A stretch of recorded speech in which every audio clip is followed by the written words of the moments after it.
Hi there, welcome to Bible Slash Chat. Jason, hi. Hey. How are you? Good. Excellent. Okay, so last time we talked about addictions, Yeah. and we're going to sort of a follow-up question from the same listener, actually. Same person. Yep. He asked a follow-up question, Yeah. which is, and I don't think this is necessarily personally applicable to him, but what's the difference between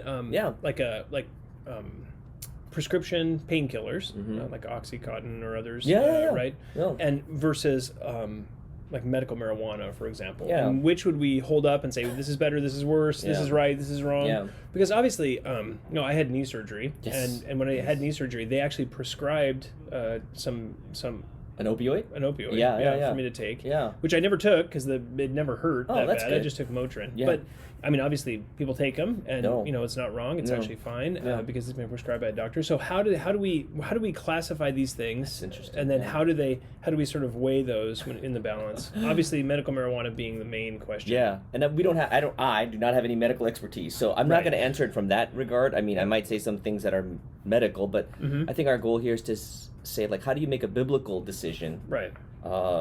In your conscience. Mhm. And I think number one, if your conscience feels violated Right.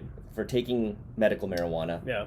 or any of these drugs, but Yeah, yeah. particularly that one because it comes with cultural baggage, Yeah. right? Stigmas. Some attached people to it, more yeah. than others. Yeah, Some of people it's course. not. Yeah. And that's fine, you know. Yeah. You don't have to be. Yeah. But if someone does, I would say to that believer, don't do it. Yeah. Right? Don't do it, take another route. Right. Or don't take it anything at all, whatever, but just don't do it. Right. If the cultural stigma of it bothers your soul, let it go. Yeah. Move on.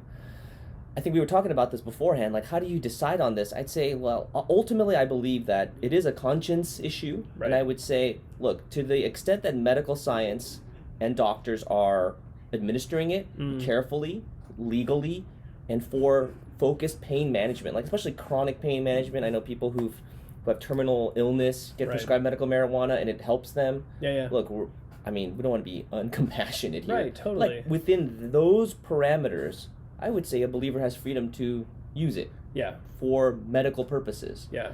Because the drug is very powerful. Right. Mentally powerful. Controlling, altering. Yeah. Where, not that opioids aren't. They can Right. be very, Very powerful controlling. as Yeah, well because they totally. be used for all sorts of things, right? So, very powerful, also very addictive, all of these Totally. drugs. So you just want to be careful about it. I Yeah. think that's where it's probably also with cultural baggage in my mind, plus caution, Yeah. sort of enter into this discussion where, yes, for me, I would have to think through that, but I don't want to legislate someone else. Right. I would say there's freedom, but be careful, Right. and as long as it's carefully medically administered, Yeah. then you have the freedom to use it Mm. in that focused way. That's interesting. So the medical administration of it, what you're trying to do there is say, like, there's a danger in the heart, or why would that be important? Oh, in yeah. terms of, Yeah, instead of yeah. just like going down to your dispensary Yeah, and saying, well- my knee hurts super bad.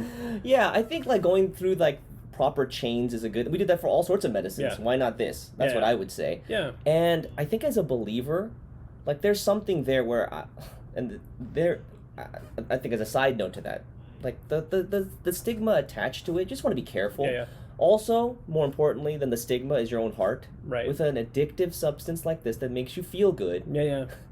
you are going to be more tempted Yeah. Inclined to go that direction. way, Yeah. which will then become something that masters you, Right. causing you to sin, lower your inhibitions, causing Yeah. you to sin in other ways, et cetera, et cetera. So for all those reasons, if it's more like limited, focused in terms of how you access it and the chains you have to, the loopholes you have to go through, whatever, Totally. the chain of command, I think that keeps you safe. Yeah. More than the cultural stuff, more than any of that, it's just that you're protecting your own Your heart. own heart is protected at that point. Exactly. Yeah, that makes sense. Yeah. That's really helpful. So, okay, so we're guarding our own hearts through those Yeah. those legal Yeah. chains and all that. Yeah. So then, what would you say to a person who says, I know that I have a potential for addiction. It's very easy, but I got pain. Oof. How do I deal with that? Yeah. How do I wrestle through those questions? Yeah. Again, you don't want to be uncompassionate, obviously. I'd say, Right. look, if your heart, like some people just have a greater inclination to be obsessive about Yeah. it, right? Like, Right, totally. more than others. Maybe one person has just